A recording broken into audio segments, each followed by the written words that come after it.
আজকাল সমস্ত ধর্মাবলম্বীদেরকে আপন আপন ধর্ম পালনে স্বাধীন, এই কথাটা যারা প্রচার করেন তারা একটা কথা আরো ব্যাপকভাবে প্রচার করে থাকেন, সেটা হলো সাম্প্রদায়িক সম্প্রীতি।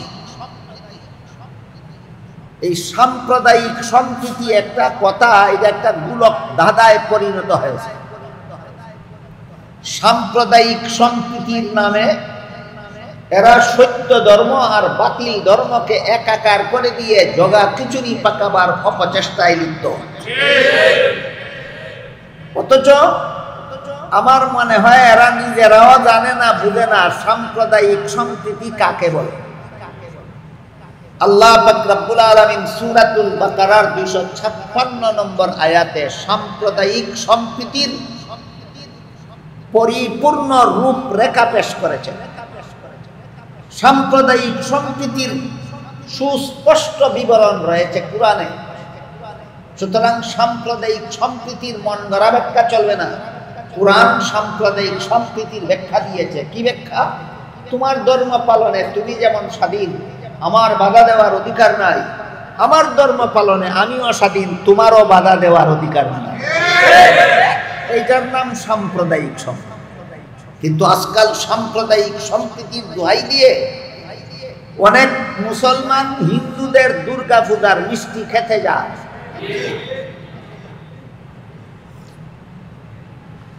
আর বলে এর নাম সাম্প্রদায়িক সম্প্রীতি।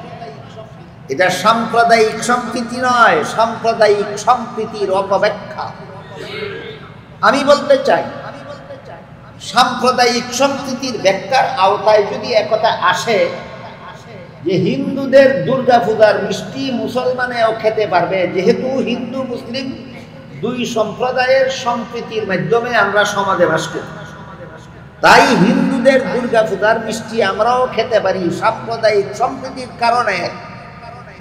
তাহলে আমি বলবো মুসলমানের কুরবানির গরুর গোশত ও হিন্দুদের খেতে হবে সাম্প্রদায়িক সম্প্রীতির কারণে।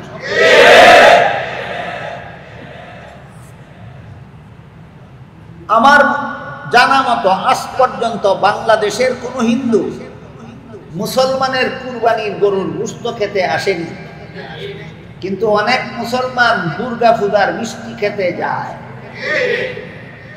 বেহায়া তারা না আমরা? কেন এত বেহায়া, কেন এত বেলাদা, কেন নির্লজ্জতারও একটা শেষ সীমানা দেখা যায়।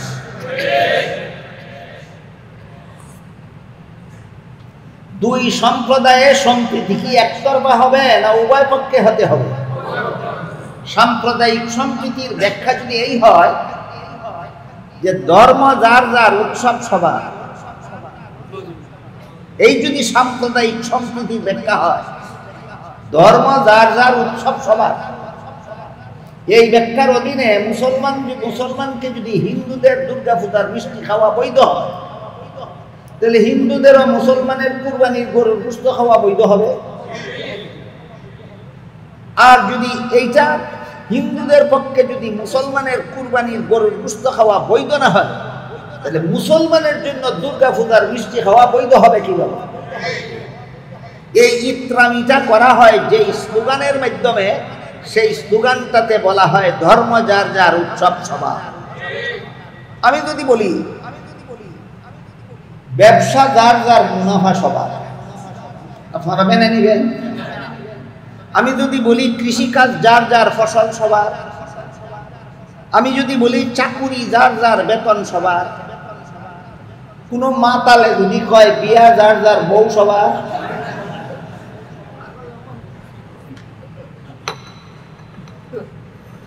যেমন ভাবে ব্যবসা যার মুনাফা তার, গৃহস্থী যার ফসল তার, চাকুরি যার বেতন তার, ঠিক তেমনি ভাবে বিয়া যার বউ তার, ঠিক তেমনি ভাবে ধর্ম যার উৎসব তার। এটার নাম সাম্প্রদায়িক সম্প্রীতি। ধর্ম যার উৎসব তার, এটা হলো সাম্প্রদায়িক সম্প্রীতির বিশুদ্ধ ব্যাখ্যা। ধর্ম যার যার উৎসব সবার, এটা সাম্প্রদায়িক সম্প্রীতির অপব্যাখ্যা। আমি কি সাম্প্রদায়িক সম্প্রীতির বিশুদ্ধ ব্যাখ্যা এবং অপব্যাখ্যার পার্থক্য আপনাদের বুঝাতে পারলাম? আজকাল সাম্প্রদায়িক সম্প্রীতির অপব্যাখ্যা করা হয় ওই লা ইকরাহা ফিদ্দিন আয়াতের দ্বারা দলিল। আল্লাহ বলেছেন সমস্ত ধর্মাবলম্বীরা আপন আপন ধর্ম পালনে সমান। তুমি গিয়ে তার ধর্ম পালনে শরীক হবার কথা বলছে না, তাকে বলেছে তোমার ধর্ম পালনে তুমি জানো। দেখুন তো আয়াতে আল্লাহ কি বলেছে, আরেকজনের ধর্মীয় অনুষ্ঠানে তুমি শরীক হওয়ার কথা না তার ধর্ম পালনে সে স্বাধীন হওয়ার কথা। এত বড় জঘন্যতম অপব্যাখ্যা কেন? পেটে পেটে কুমাতল, তলে তলে কুমাতল। মতলব হইল ইসলাম ধর্মে আর মূর্তি পূজার ধর্মে একাকার করে জগা কিছু নিবেন না। এই জন্য এদের এই শয়তানি চক্রান্ত থেকে আমাদের ঈমান হেফাজতের উদ্দেশ্যে একটা জটিল প্রশ্নের জবাব আমাদের জানা থাকতে হবে। সেটা হইল আল্লাহ পাক রব্বুল আলামিন সূরাতুল বাকারার 256 নম্বর আয়াতে সমস্ত ধর্মাবলম্বীদের আপন আপন ধর্ম পালনের স্বাধীনতা দিলেন, কিন্তু সূরা আলে ইমরানের 85 নম্বর আয়াতে বলে দিলেন ইসলাম ছাড়া আর কোনো ধর্মই আল্লাহর কাছে গ্রহণযোগ্য নয়। তাই প্রশ্ন জাগে, গ্রহণযোগ্য না হলে পালন করার স্বাধীনতা দিলেন কেন? আর স্বাধীনতাই যদি দিলেন তাহলে গ্রহণযোগ্য হবে না। এটা সহজ প্রশ্ন নয়, অত্যন্ত কঠিন প্রশ্ন। আমি প্রায় সময় এই প্রশ্নের জবাব সহজে বোঝার জন্য একটি উদাহরণ দিয়ে থাকি। সেটা হলো, যে কোনো শিক্ষা প্রতিষ্ঠানে ছাত্রদের লেখাপড়া সমাপ্ত হওয়ার পর কমপক্ষে বৎসরান্তে একটা চূড়ান্ত পরীক্ষা হয়। যে কোনো শিক্ষা প্রতিষ্ঠানে আজকাল ছাত্রছাত্রীদের বৎসরান্তে একটা পরীক্ষা হয়। ছাত্রছাত্রীরা যখন পরীক্ষার হলে প্রশ্নপত্র হাতে নিয়ে বসে, বলুন তো আপনাদের জানা থাকলে সমস্ত পরীক্ষার্থীরাই কি প্রশ্নের সঠিক জবাব লেখে না অনেকে ভুলও লেখে? তখন কি যারা ভুল লেখে এদেরকে বাধা দেওয়ার কোনো নিয়ম আছে? নিয়ম নাই। শুদ্ধ লেখো ভুল লেখো, লেখার বেলায় তুমি স্বাধীন, আজকে স্বাধীন। এই স্বাধীনতার অর্থ কি ভুল লেখলে অপাস করবে? অবশ্যই না। যেই ভুল লেখার দ্বারা পাস করবে না, ফেল করবে, পুরার দিন পাবে, এমন ভুল লিখতে বাধা দেব না কেন? আর বাধাই যদি দেব না তাহলে গ্রহণযোগ্য হবে না কেন? ওই প্রশ্নের যেই জবাব ইসলাম ছাড়া আর কোনো ধর্ম যদি আল্লাহর কাছে গ্রহণযোগ্যই না হয় তাহলে বাধা দেব না কেন? আর বাধাই যদি দেব না তাহলে গ্রহণযোগ্য হবে না কেন? এই প্রশ্নেরও সেই জবাব। উভয় প্রশ্নের একই জবাব, এবং জবাবটা হলো নিয়ম রক্ষার জন্য। পরীক্ষার হলে পরীক্ষার্থী ছাত্রছাত্রী প্রশ্নের জবাব ভুল লেখলে বাধা দেওয়া যাবে না গ্রহণযোগ্যতার কারণে না নিয়ম রক্ষার জন্য? ঠিক তেমনি ভাবে দুনিয়াতে ইসলাম ছাড়া আর সমস্ত বাতিল ধর্ম যারা পালন করে এদেরও ধর্ম পালনে বাধা দেওয়া যাবে না গ্রহণযোগ্যতার কারণে না নিয়ম রক্ষার জন্য। এই সুযোগে যদি কোনো পরীক্ষার্থী ইচ্ছা মতো প্রশ্নের জবাব ভুল লেখে তাহলে যেভাবে তার কপালে পুরার দিন ছাড়া আর কিছু নাই, ঠিক তেমনি ভাবে এই সুযোগে যদি দুনিয়াতে কেউ ইচ্ছা মতো ইসলাম ছাড়া আর কোনো ধর্ম পালন করে তার কপালেও আখিরাতে জাহান্নাম ছাড়া আর কিছু নাই। গেল সূরাতুল বাকারার 256 নম্বর আয়াতে যে আল্লাহ বলেছিলেন লা ইকরাহা ফিদ্দিন, এখানে দিন শব্দকে আল্লাহ ধর্ম অর্থে ব্যবহার করেছেন। মনে রাখি, পরবর্তী কথাগুলি সহজে বোঝার জন্য মনে রাখি, মালিকি ইয়াউমিদ্দিন আয়াতে দিন অর্থ কর্মফল, আর লা ইকরাহা ফিদ্দিন আয়াতে দিন অর্থ ধর্ম। আরেকটা আয়াত আছে সেখানে দিন অর্থ কর্মফল ও ধর্ম দুই অর্থে ব্যবহার করেছেন। আর এক আয়াতে আল্লাহ দিন শব্দ, সেটা হলো সূরাতুল কাফিরুনের শেষ আয়াত। সেখানে আল্লাহ বলেছেন লাকুম দীনুকুম ওয়ালিয়া দীন। এই লাকুম দীনুকুম ওয়ালিয়া দীন আয়াতে আল্লাহ দিন শব্দকে উভয় অর্থে ব্যবহার করেছেন। এখানে দিন অর্থ ধর্ম, দিন অর্থ কর্ম হলো। এখানকার ব্যাপারটা হলো রাসূল করিম সাল্লাল্লাহু আলাইহি ওয়াসাল্লাম যে সমাজে জন্মগ্রহণ করেছিলেন, এই সমাজের লোকেরা ছিল কুরাইশ বংশের এবং রাসূলের জন্মের পূর্ব থেকেই তারা মূর্তি পূজারী ছিল, মূর্তি পূজারী। কুরাইশ বংশের লোকেরা ছিল মূর্তি পূজারী। আল্লাহর রাসূল যখন মূর্তি পূজা বাদ দিয়ে এক আল্লাহর ইবাদতের দাওয়াত দেওয়া শুরু করলেন, তখন সমাজের প্রায় সমস্ত মূর্তি পূজারীরা রাসূলের দুশমনে পরিণত। অনেক ঘাত প্রতিঘাত, অনেক দ্বন্দ্ব, অনেক তর্ক, অনেক বিতর্ক চলার পর এক পর্যায়ে মূর্তি পূজারীদের বড় বড় নেতারা মুহাম্মদুর রাসূলুল্লাহ সাল্লাল্লাহু আলাইহি ওয়াসাল্লামের কাছে একটা আপোষের প্রস্তাব।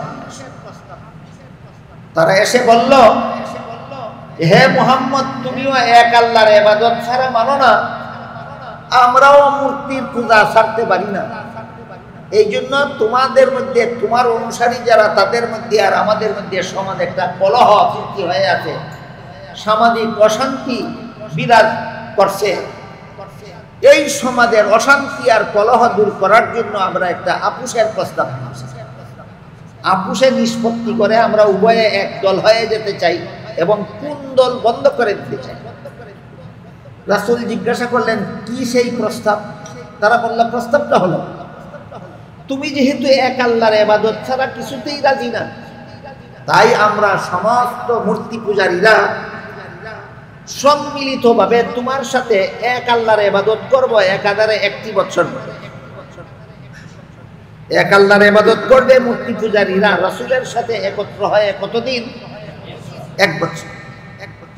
তারপরে দ্বিতীয় বছরে তোমরা যারা এক আল্লাহর ইবাদত ছাড়া বুঝো না, তোমরাও আমাদের সাথে মিলিত হয়ে মূর্তির পূজা করবা আরো 1 বছর। উভয় পক্ষ মিলে এক আল্লাহর ইবাদত করবো 1 বছর, আবার উভয় পক্ষ একত্র হয়ে মূর্তির পূজা করবো আর 1 বছর। তবুও দ্বন্দ্ব নিরসন হোক, তবুও সমাজের কলহ বন্ধ হোক। এই প্রস্তাবের জবাবে আল্লাহ পাক রব্বুল আলামিন সূরা কাফিরুন নাযিল করেছেন। নাযিল করে বলেন, কুল, কুল অর্থ বলুন। তাদের প্রস্তাবের জবাবে আপনি বলুন, ইয়া আইয়ুহাল কাফিরুন, তোমরা যারা চিরতরে মূর্তির পূজা ছাড়তে রাজি নও, তোমরা খুদা দ্রোহী। কি দ্রোহী? তোমরা খুদা দ্রোহী। লা আবুদু মা তা'বুদুন, তোমরা যেসব বুত মূর্তির পূজা করো, এইগুলির পূজা আমি করি না। ওয়ালা আনতুম আবিদুনা মা আবুদ, আর তোমরাও আমি যে আল্লাহর ইবাদত করি সেই আল্লাহর ইবাদত করো। ভবিষ্যতেও আমি মুহূর্তের জন্য মূর্তির পূজা করতে পারবো না। ভবিষ্যতে তোমরাও যদি চিরতরে মূর্তির পূজা ছাড়তে পারো না, তাহলে তোমাদের ধর্মে আর আমাদের ধর্মে কোনো মিল নাই। তোমাদের ধর্ম আলাদা, আমার ধর্ম আলাদা। এই মর্মে আল্লাহ বলেন, লাকুম দীনুকুম ওয়ালিয়া দীন, তোমাদের ধর্ম আলাদা, আমাদের ধর্ম আলাদা।